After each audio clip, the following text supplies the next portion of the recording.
बताइए कहाँ तक हो गया है, लाइए।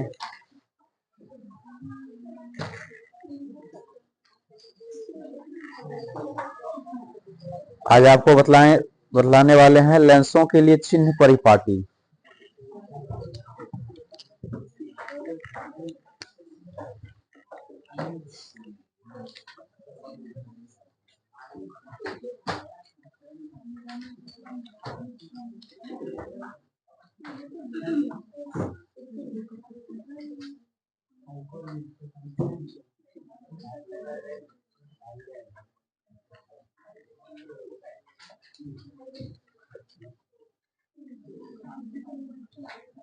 लेंसों के लिए चिन्ह परिपाटी।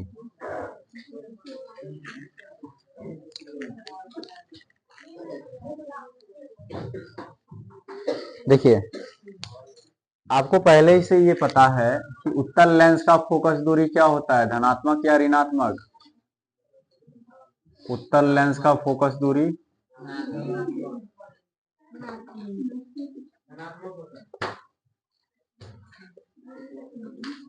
धनात्मक होता है।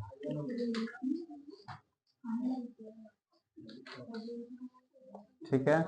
और दूसरा जो है चिन्ह परिपाटी में वो ये है कि अवतल लेंस का फोकस दूरी ऋणात्मक होता है।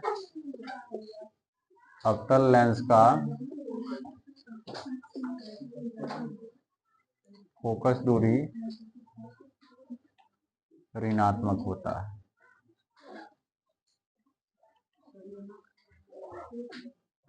क्या?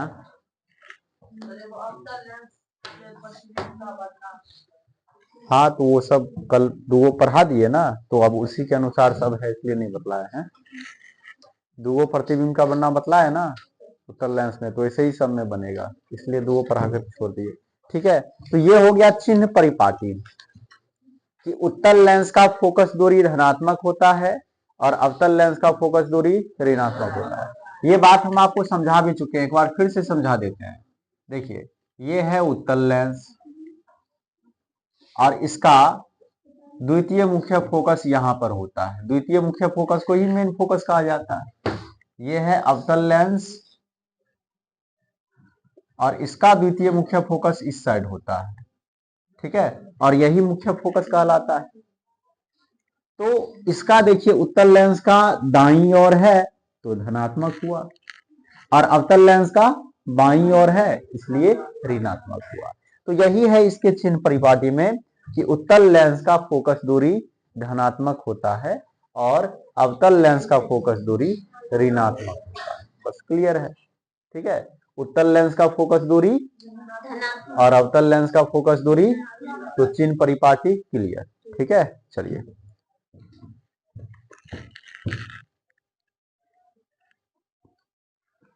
अब है लेंस सूत्र और आवर्धन, दो ही पॉइंट। अच्छा, क्षमता भी है उसके बाद। तो सबसे पहले अब आइए लेंस सूत्र को जानते हैं।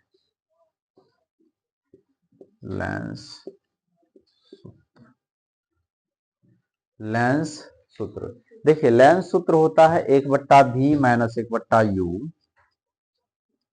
बराबर 1/f। आपको दर्पण सूत्र याद है क्या, बताइए क्या होता है दर्पण सूत्र?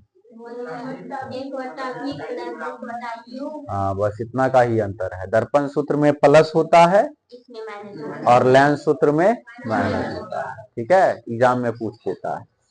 देखिए, एग्जाम में इस पर ऐसे भी क्वेश्चन पूछता है, आपको प्रतिबिंब में दूरी दे देगा, वस्तु दूरी दे देगा और कहेगा फोकस दूरी कितना होगा। ठीक है, फॉर्मूला पर बिठा देंगे, v का मान जो रहेगा यहां बिठाएंगे, u का मान यहां बिठाएंगे, सॉल्व करेंगे, f का मान आ जाएगा।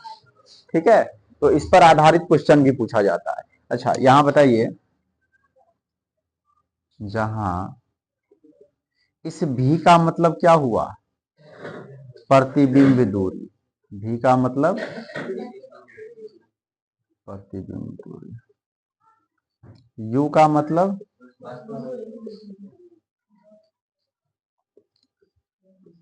और f का मतलब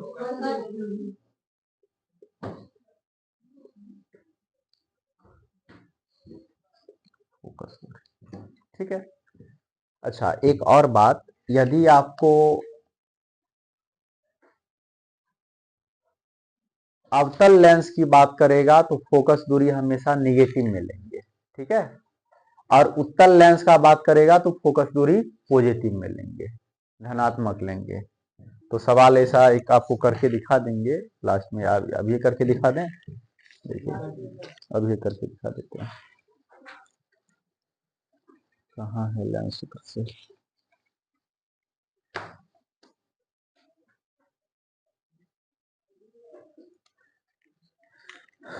क्वेश्चन नंबर 12 देखिए। अच्छा, इसमें आवर्धन भी दे रखा है, आवर्धन वाला तो अभी बतलाया नहीं है। क्वेश्चन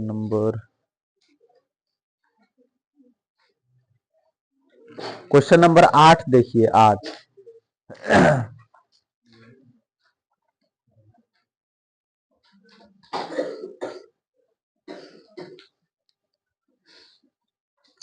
इसमें क्या है कि अवतल लेंस से 30 मीटर की दूरी पर रखी एक वस्तु का प्रतिबिंब लेंस से 20 मीटर की दूरी पर बनता है।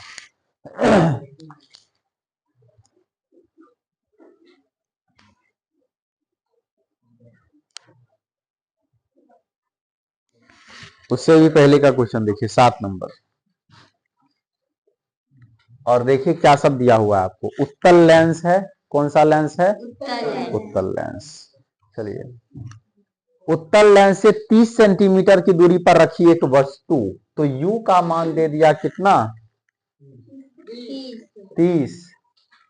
जब ये उत्तल लेंस है और उत्तल लेंस से 30 सेंटीमीटर की दूरी पर कोई वस्तु यहां पर रखे हैं, तो ये वस्तु कहाँ रखे हैं? बाईं ओर ना, तो इसलिए 30 सेंटीमीटर बोला तो, लेकिन हम लेंगे -30 सेंटीमीटर। क्यों? क्योंकि वस्तु लेंस के बाईं ओर है, और हमेशा बाईं ओर की सभी चीजें ऋणात्मक होती है और दाईं ओर की धनात्मक होती है।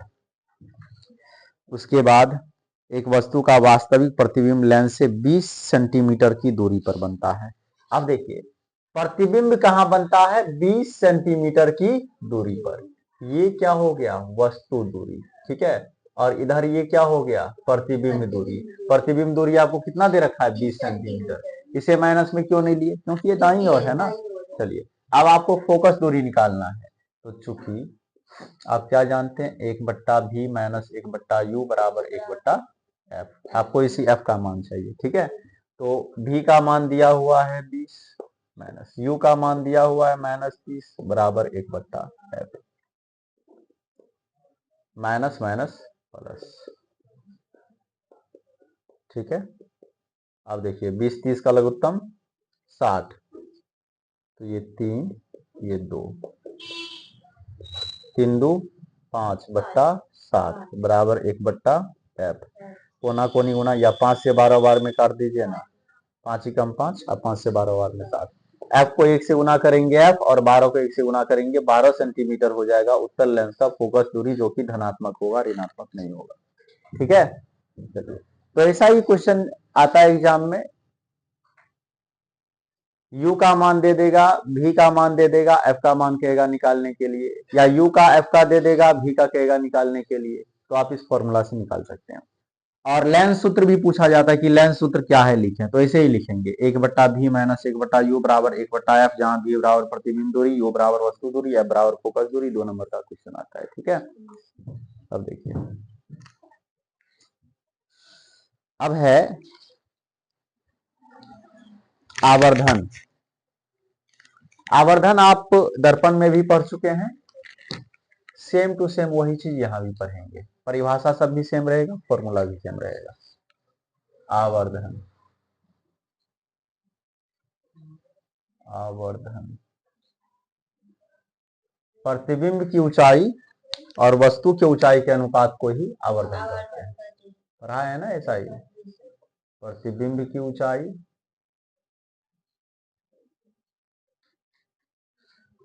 और वस्तु की ऊंचाई के अनुपात को ही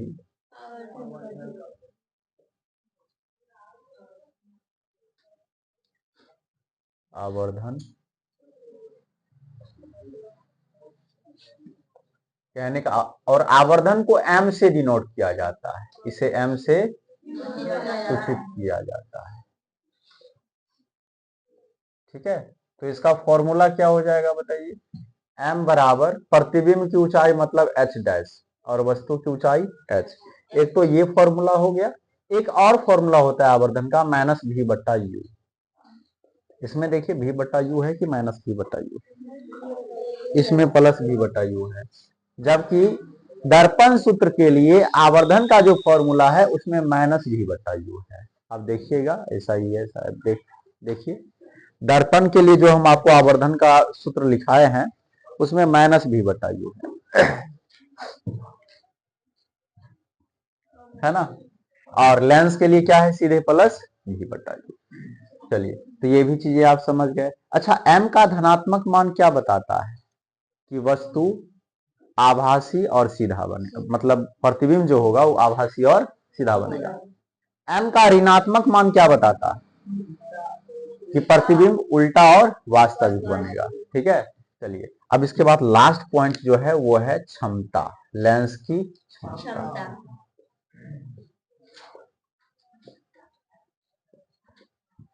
लेंस की क्षमता, फोकस दूरी के व्युत्क्रम को ही लेंस की क्षमता कहा जाता है। बिल्कुल क्लियर है, इतना स्पष्ट। फोकस दूरी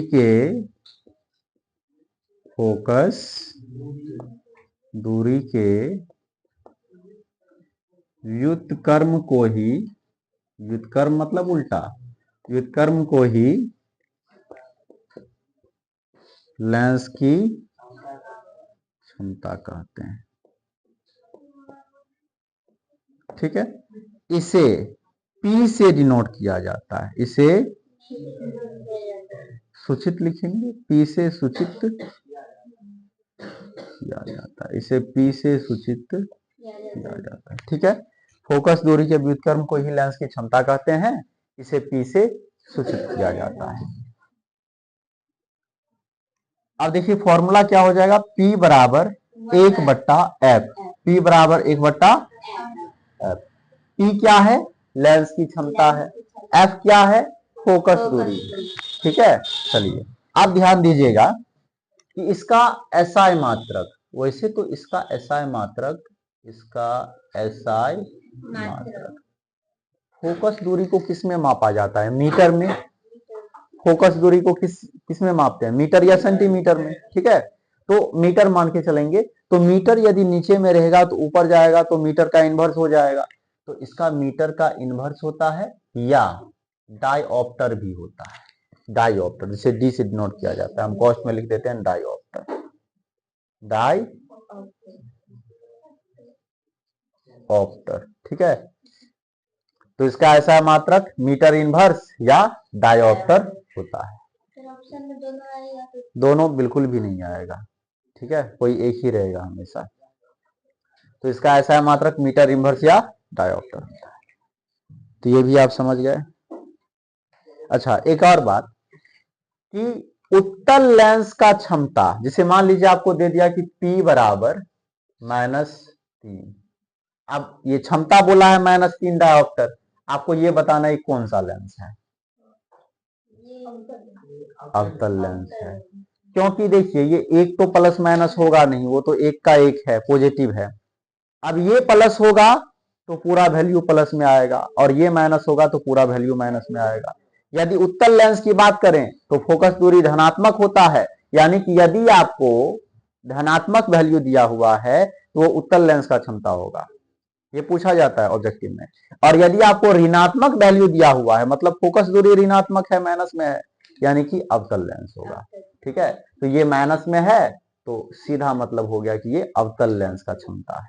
ठीक है, चलिए इस पर क्वेश्चन भी पूछता है। क्वेश्चन ये पूछता है कि जैसे मान लीजिए कि फोकस दूरी, अच्छा ये जो ऊपर वाला एक है ना, ये मीटर में है, ये जो एक है वो किस में है, इस बात को हमेशा याद रखिएगा, ना क्वेश्चन बनाने में गलती कर लीजिएगा आप। अब देखिए यदि ये मीटर में है और आपको दे दिया कि फोकस दूरी उत्तल लेंस के लिए, इस लेंस के लिए फोकस दूरी +5 सेंटीमीटर है, +5 देने का मतलब ही हो गया कि उत्तल लेंस है। यदि ये प्लस नहीं भी देते तो भी ये प्लस में ही है, प्लस में है तो किस लेंस का फोकस दूरी है? उत्तल लेंस का, क्योंकि उत्तल लेंस का फोकस दूरी ही धनात्मक होता है।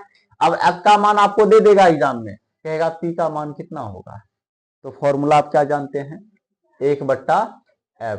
तो आप बैठा दीजिएगा 1/5 आंसर, ये ऑप्शन में भी रहेगा 1/5 आंसर, मार दीजिएगा, गलत हो जाएगा। 1/5 गलत हो जाएगा। क्यों गलत हो जाएगा बताइए? हाँ, क्योंकि ये तो सेंटीमीटर में है, ये सेंटीमीटर, लेकिन आपको अभी बताया है ना कि ये एक जो है वो किस चीज में है? मीटर में है। तो ये मीटर में है, ये सेंटीमीटर में है, ऐसा थोड़ी ना चलेगा। इसको भी आप सेंटीमीटर में बदलिए तो 100 सेंटीमीटर हो जाएगा। अब इसे काटिए, 20 बार में गया तो पी का मान कितना हो जाएगा? 20 डायोप्टर। पी का मान 20 डायोप्टर, जबकि ऑप्शन में 1/5 भी रहेगा। तो इसलिए सावधानी बरतना है, ये जो एक है वो मीटर में है, ठीक है, उसी हिसाब से सवाल को बनाएंगे। यदि फोकस दूरी भी आपको मीटर में दिया हुआ रहता, ये भी मीटर में दिया हुआ रहता, तब आपको इसे सेंटीमीटर में चेंज करने की जरूरत नहीं थी। दोनों मात्रक हमेशा सेम रहना चाहिए, या तो मीटर में रहे या सेंटीमीटर में रहे, ठीक है। तो आपका हो गया ये चैप्टर खत्म। अब इसका क्वेश्चन आंसर आपको बनाना है, तो देखिए सभी आदमी क्वेश्चन आंसर कि आपसे बनता है या नहीं बनता है। एक बार क्विक रिवीजन करते हैं कि आप क्या सब पढ़े हैं इस चैप्टर में। शुरू से देखिए, शुरू दूसरा चैप्टर का शुरुआत से उल्टाइए और क्या सब पढ़े हैं याद करने का कोशिश कीजिएगा, ठीक है। सबसे आप पहले पढ़े होंगे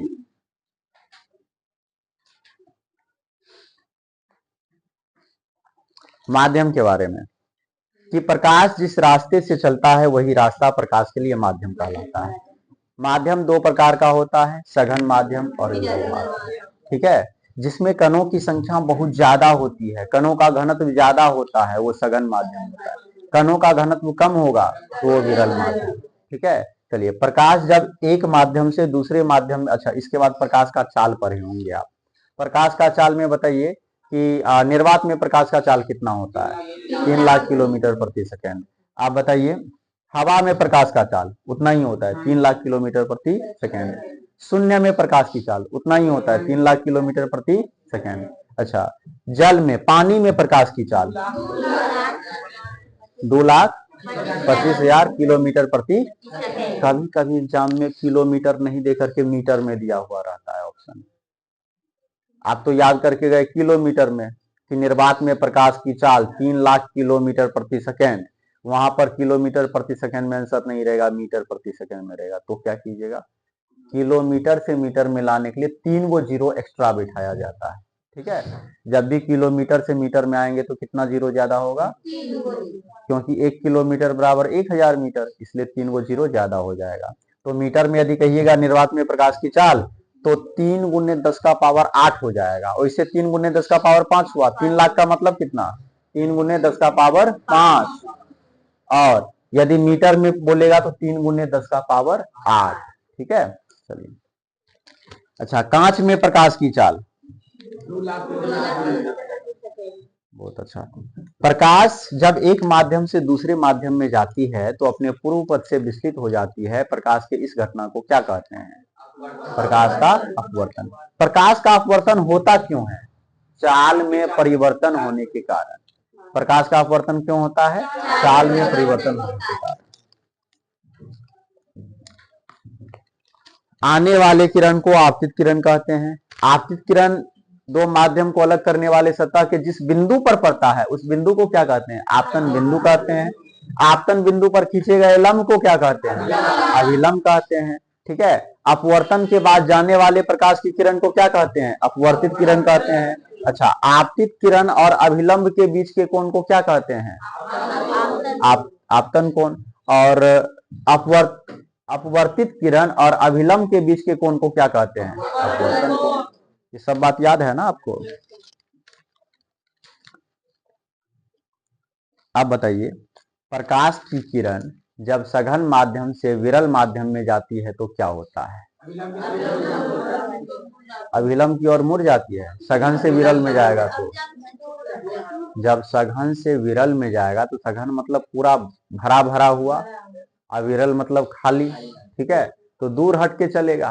भीड़ भाड़ में ना लोग सट के चलता है, तो सघन माध्यम से विरल माध्यम में जाएगा तो अभिलंब से दूर हट जाएगा। अच्छा, विरल माध्यम से सघन माध्यम में जाएगा तो अभिलंब की ओर जाएगा। इसके बाद बताइए कि आपतित किरण, ध्यान से सुनिएगा, आपतित किरण और निर्गत किरण, आपतित किरण और निर्गत किरण के बीच के लंबवत दूरी को क्या कहते हैं? आपतित किरण, बहुत अच्छा, पार्श्विक विस्थापन। आपतित किरण और निर्गत किरण के बीच के दूरी को क्या कहते हैं? लंबा दूरी को क्या कहते हैं? पार्श्विक विस्थापन। इसके बाद अपवर्तनांक पढ़े थे। किसी माध्यम का अपवर्तनांक तो शून्य में प्रकाश की चाल बट्टा उस माध्यम में प्रकाश की चाल। अच्छा, वायु का अपवर्तनांक कितना होता है? 1। और हीरा का अपवर्तनांक, ठीक है, हवा का 1 ही याद रखिए, 1.0003, उतना नहीं याद रखना, बस 1। और हीरा का 2.42। जिसका अपवर्तनांक ज्यादा होगा वो क्या होगा? सघन माध्यम। और जिसका अपवर्तनांक कम होगा, सब कुछ आता है आप लोगों को। आपेक्षिक अपवर्तनांक का परिभाषा यहाँ पर दिया हुआ है, n21 बराबर n2/n1, ये सब ज्यादा जरूरी नहीं है। चलिए, अपवर्तन के कितने नियम? 2 नियम। अपवर्तन के कितने नियम है? पहला नियम, आपतित किरण, अपवर्तित किरण और अभिलंब तीनों एक ही समतल में होते हैं। दूसरा, आपतन कोण की जया और अपवर्तन कोण की जया का अनुपात एक नियतांक होता है और इसे ही स्नेल का नियम कहा जाता है। ठीक है, चलिए। प्रकाश के अपवर्तन का दैनिक जीवन में उपयोग भी आप पढ़े हैं कि पानी की सतह पर छड़ी मुड़ा हुआ दिखाई पड़ता है। तो पूछेगा कि पानी की सतह पर छड़ी मुड़ा हुआ क्यों दिखाई देता है? प्रकाश के अपवर्तन के कारण। ठीक है, पानी से भरी बाल्टी की गहराई भी कम होती है। पहले ऐसे ही आप बाल्टी को देखिए, उसके गहराई को देखिए, फिर पानी भर दीजिए तब उसकी गहराई को देखिए, कम प्रतीत होगा। बात समझे? गहराई कम लगेगा। तो ये क्यों होता है? प्रकाश के अपवर्तन के कारण। आप फिगर सहित भी व्याख्या कर सकते हैं। प्रिज्म, बताइए प्रिज्म कितने सतहों से घिरा होता है? प्रिज्म का कोण, अपवर्तन कोण कितना होता है? 60 डिग्री। ठीक है, चलिए।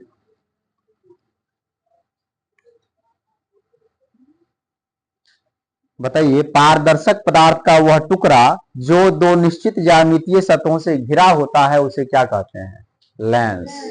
पारदर्शक पदार्थ का वह टुकड़ा जो 2 निश्चित ज्यामितीय सतहों से घिरा होता है उसे क्या कहते हैं? लेंस। लेंस कितने प्रकार के होते हैं? कौन कौन सा? उत्तल लेंस, अवतल लेंस। बहुत अच्छा। उत्तल लेंस कितने प्रकार के होते हैं? 3 प्रकार के। अवतल लेंस भी 3 प्रकार के। अच्छा, उत्तल लेंस का 3 प्रकार क्या सब होता है? उपजोत्तल लेंस, समतलोत्तल लेंस, अवतलोत्तल, यही ना, अवतलोत्तल लेंस। अच्छा, उत्तल लेंस कितने, ये तो उत्तल ही था। अवतल लेंस कितने प्रकार का होता है? 3 प्रकार का, उभयावतल, समतलावतल और उत्तलावतल। इसके बाद आपको हम पढ़ाए हैं वक्रता केंद्र और मुख्य अक्ष। तो लेंस को घेरने वाली गोलीय सतह के केंद्र को वक्रता केंद्र कहते हैं। लेंस को घेरने वाली गोलीय सतह के केंद्र को,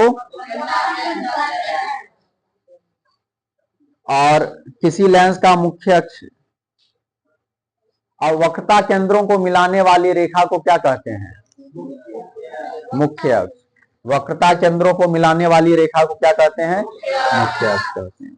अच्छा, प्रकाश केंद्र क्या होता है? किसी पतले लेंस का प्रकाश केंद्र उसके मुख्य अक्ष पर वह बिंदु है जहां से जाने वाली प्रकाश की किरणें बिना अपवर्तन के सीधी निकल जाती है। लेंसों की क्रिया में आप पढ़े हैं कि उत्तल लेंस को अभिसारी लेंस कहा जाता है, अवतल लेंस को अपसारी लेंस कहा जाता है। तो एग्जाम में क्वेश्चन ये भी पूछता है कि उत्तल लेंस को अभिसारी लेंस क्यों कहते हैं?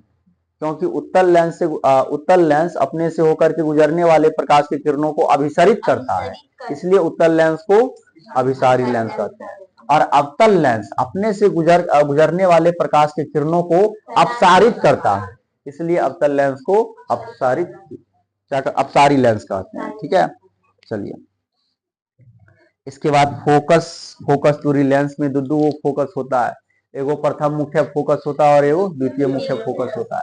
तो यदि मान लीजिए इसके प्रथम मुख्य फोकस को डिफाइन करेंगे तो कैसे करेंगे, और जब भी फोकस दूरी सबका परिभाषा लिखना हो फोकस सबका, तो फिगर बना करके उसको बतलाएंगे। ठीक है, तो ज्यादा बेटर रहेगा, पूरा नंबर मिलेगा। जैसे ये प्रथम मुख्य फोकस है उत्तल लेंस के लिए, क्या परिभाषा देंगे? ठीक है,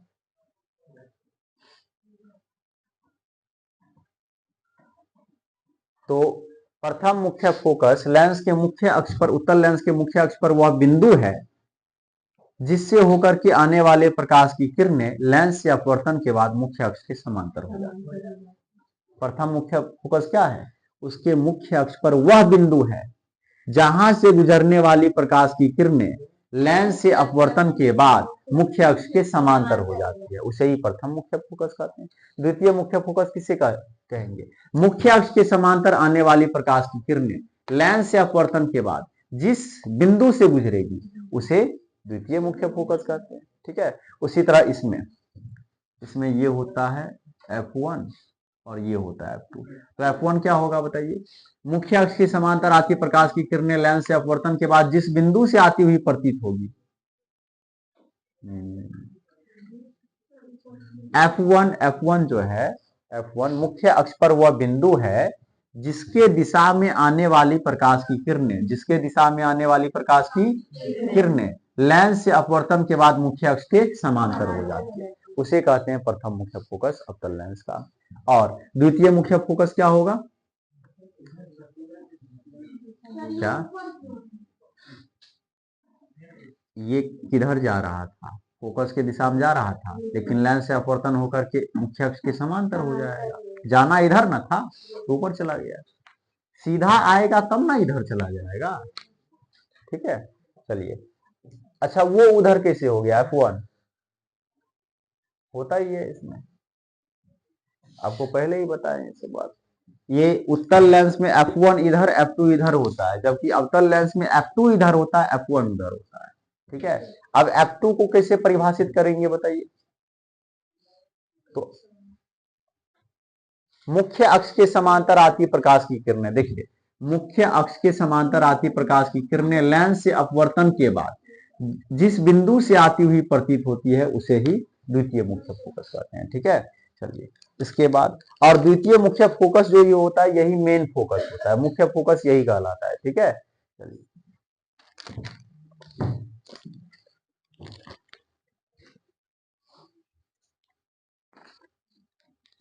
अब इसके बाद आपको पढ़ाएं प्रतिबिंब। तो प्रतिबिंब क्या होता है बताइए?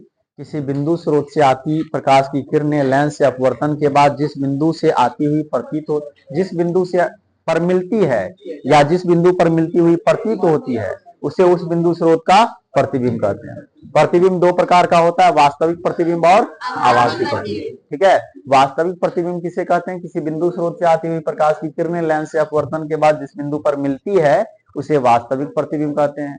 और किसी बिंदु स्रोत से आती हुई प्रकाश की किरणें लेंस से अपवर्तन के बाद जिस बिंदु पर मिलती हुई प्रतीत होती है उसे आभासी प्रतिबिंब कहते हैं। ठीक है, वास्तविक प्रतिबिंब उल्टा बनता है, आभासी प्रतिबिंब सीधा बनता है। ठीक है, वास्तविक प्रतिबिंब को पर्दे पर प्राप्त किया जा सकता है, आभासी प्रतिबिंब को पर्दे पर प्राप्त नहीं किया जा सकता। वास्तविक प्रतिबिंब के आवर्धन का मान ऋणात्मक होता है और आभासी प्रतिबिंब के आवर्धन का मान धनात्मक होता है। चलिए इसके बाद कल आपको पढ़ाए हैं किरण आरेख के बारे में कि 3 गो किरण आरेख होता है जिसमें प्रकाश केंद्र के दिशा में आने वाली किरणें बिना अपवर्तन के सीधी निकल जाती है, मुख्य अक्ष के समांतर आने वाली प्रकाश की किरणें फोकस से गुजरती है और फोकस के दिशा में आने वाली प्रकाश की किरणें मुख्य अक्ष के समांतर हो जाती है। उत्तल लेंस में आभासी प्रतिबिंब भी बनता है और वास्तविक भी बनता है। आभासी केवल कहां बनेगा?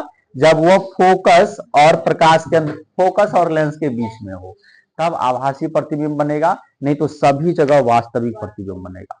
उत्तल लेंस में मात्र एक जगह आभासी प्रतिबिंब बनता है, नहीं तो सभी जगह वास्तविक प्रतिबिंब बनता है। किसमें? उत्तल लेंस में। और अवतल लेंस में हमेशा आभासी प्रतिबिंब बनेगा, अवतल लेंस में हमेशा।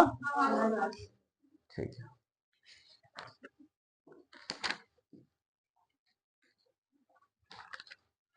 एक और बात है,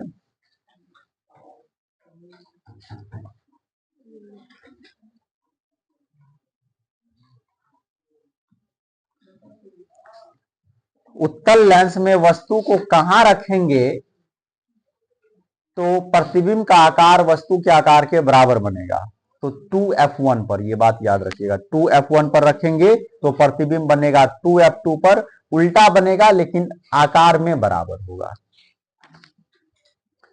अच्छा, उसके बाद चिन्ह परिपाटी अभी बतला दिए कि उत्तल लेंस का फोकस दूरी धनात्मक और अवतल लेंस का फोकस दूरी ऋणात्मक। लेंस सूत्र बतला दिए, 1/v plus 1/v minus 1/u बराबर 1/f। ठीक है, आवर्धन बतला दिए, m बराबर h डैश बट्टा h या m बराबर v बट्टा u भी होता है। आपको लेंस का क्षमता भी बतला दिए, क्या? v बराबर 1/f। चलिए, हो गया, यही पूरा पढ़ाए हैं आपको इतना दिन में। ठीक है, तो बताइए, रिवीजन के समय आपको लग रहा था ना कि सारा चीज आपको आता है, जबकि सभी आदमी घर पे पढ़े भी नहीं थे। ठीक है, तो यही है इस क्लास का फायदा।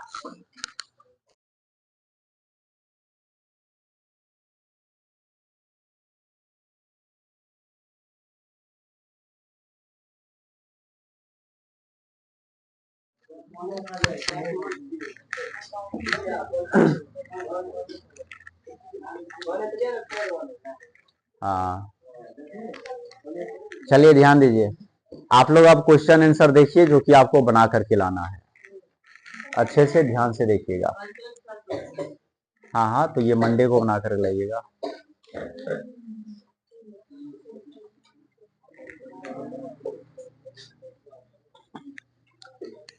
पहला क्वेश्चन, ऐसा कीजिए आप सभी आदमी किताब बंद कर दीजिए, क्योंकि पूरा चैप्टर पढ़े हैं सभी आदमी, तो आपको फायदा हुआ कि नहीं हुआ ये देखना जरूरी है। ठीक है,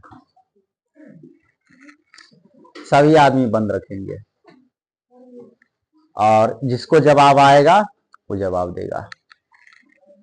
जब प्रकाश की एक किरण एक माध्यम से दूसरे माध्यम में जाती है तो अपने पूर्व पथ से विचलित हो जाती है, इसे कहते हैं प्रकाश का। दूसरा क्वेश्चन है, प्रकाश के अपवर्तन के कितने नियम हैं? गोलू जवाब दे रहा है क्या? देखेबे नहीं कर रहा है, थोड़ा और उधर घसक जाओ। हाँ, जवाब देना। ठीक है, प्रकाश की एक किरण जब विरल माध्यम से सघन माध्यम में आती है तब वह अविलंब से दूर मुड़ जाती है, सीधी निकल जाती है। अविलंब, ऑप्शन भी पूरा नहीं सुनते हैं इसलिए तो मिस्टेक कर लेते हैं। विरल से सघन में जा रहा है, भीड़ भाड़ में जा रहा है तो सट न जाएगा, तो अविलंब की ओर मुड़ जाती है। जब प्रकाश की एक किरण दो माध्यमों को अलग करने वाली सतह पर सीधे लंबवत पड़ती है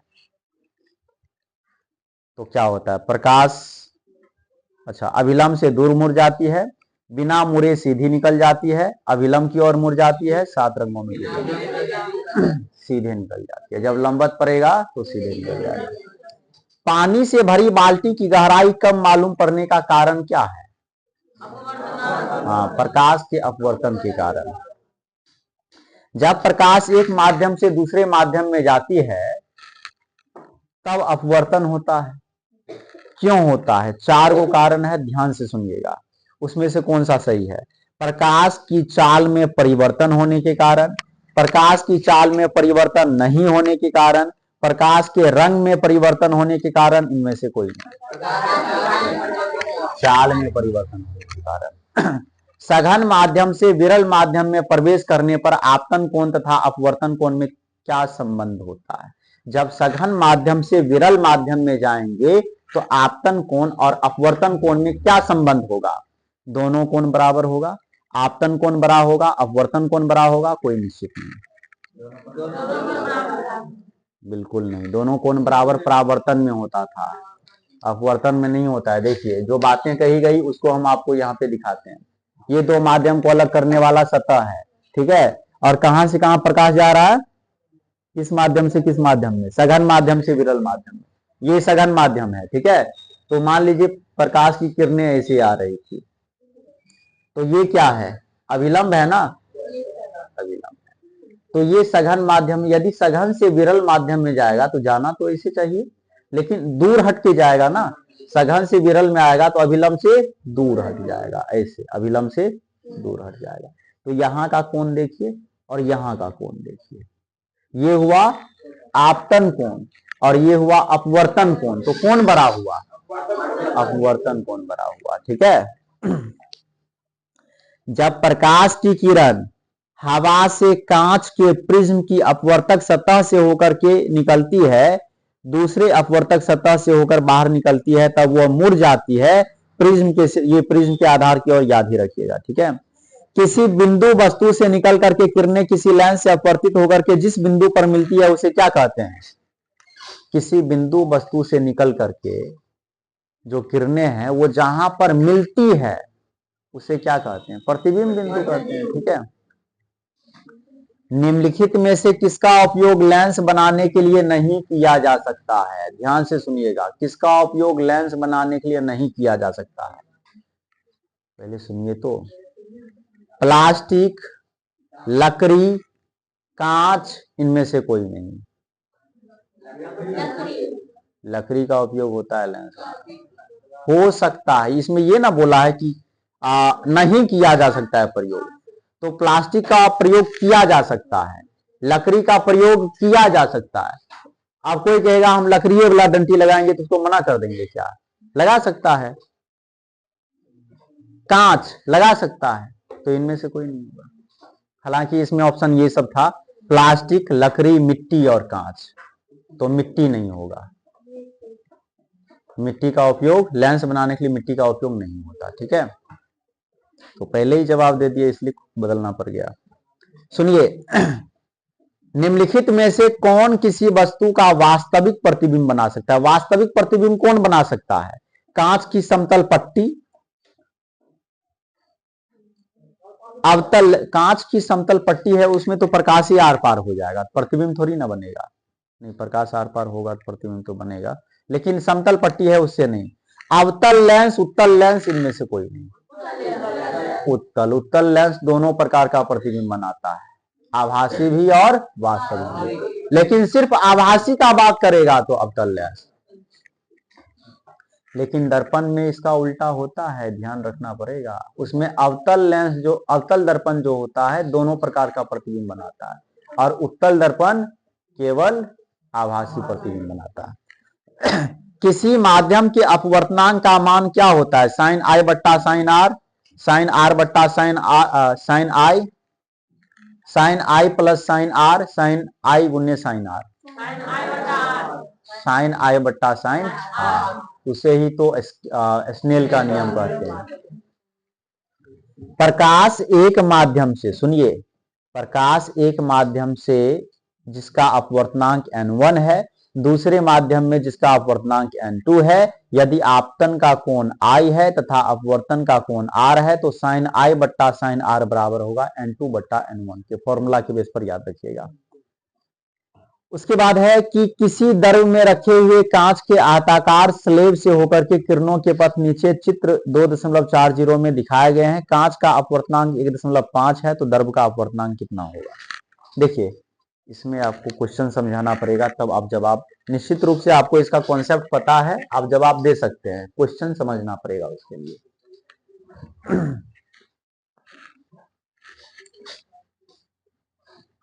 ये है कांच का स्लेब, कांच का स्लेब, और इसके अंदर है दर्व, अच्छा ये दर्व है, ये दर्व है, ठीक है, और ये है कांच, ये पूरा ठोस कांच है, ठीक है, और ये क्या है द्रव्य नहीं है, द्रव्य। अब देखिए, प्रकाश का किरण ऐसे गया हुआ है, ऐसे, ये सीधा ऐसे गया हुआ है, सीधा ही है, ठीक है दोनों।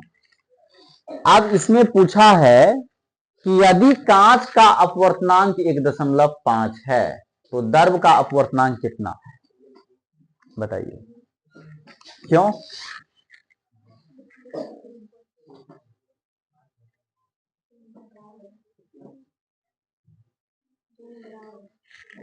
ये दोनों बराबर हैं,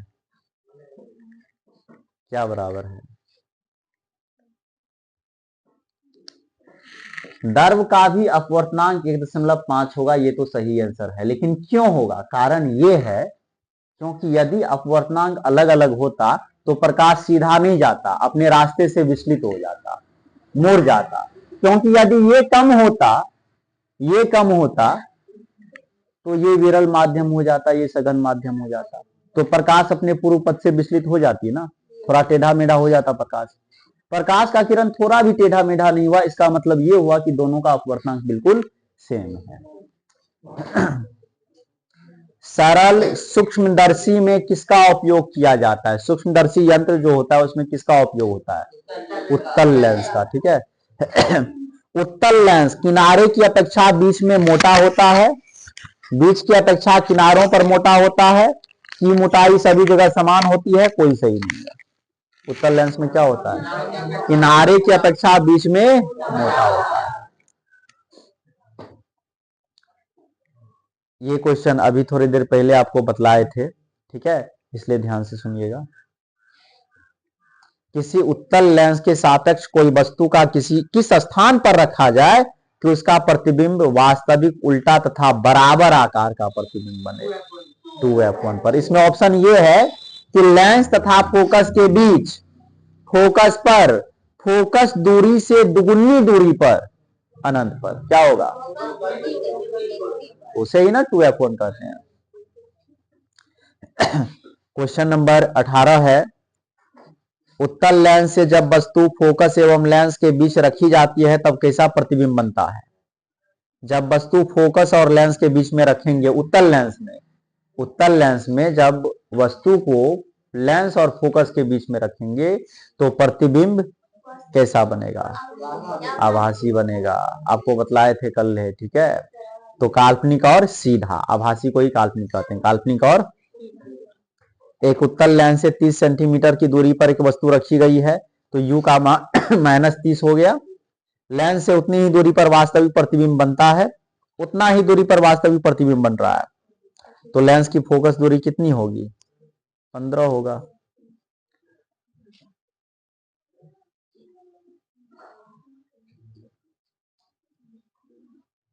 देखिए, आपको u का मान -30 दे दिया, v का मान 30 दे दिया, तो आप उसे सॉल्व करेंगे और f का मान निकालेंगे कैसे? इधर जो सवाल बतलाया, ठीक है। आपको u का मान दे दिया -30, v का मान भी बोला कि उतना ही है तो 30 हो जाएगा, ठीक है। तो आप सॉल्व करेंगे तो f का मान निकल जाएगा, तो 15 आएगा, ठीक है। चलिए, अब शायद आपको देखिएगा बन जाएगा सब, खाली स्थान सब भी बन जाएगा। अभी देखिए ना, अभी लगभग आपसे हम 19-20 को क्वेश्चन पूछे हैं जिसमें 15 प्लस क्वेश्चन का जवाब दिए हैं आप लोग, ठीक है। तो थोड़ा सा एक बार और जाकर के नोट्स पढ़ लेना है, यदि जरूरत हो तो किताब पढ़ लेना है और पूरा बना लेना है, सब बन जाएगा। तो कल का होमवर्क, कल नहीं मंडे का होमवर्क है आपको ऑब्जेक्टिव, खाली स्थान, अति लघु उत्तरीय। ऑब्जेक्टिव, खाली स्थान और अति लघु उत्तरीय सबके कॉपी में बना हुआ होना चाहिए, ठीक है। चलिए, फेयर में ही बना लीजिएगा डायरेक्ट, ठीक है, बन जाएगा सब। इतना आसान क्वेश्चन है।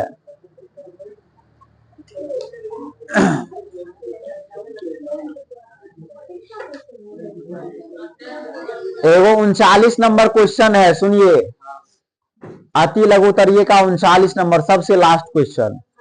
एक लेंस की क्षमता +5D है, लेंस का क्षमता प्लस में है, लेंस का क्षमता प्लस में है 5D। तो यह किस प्रकार का लेंस है, उत्तल की अवतल?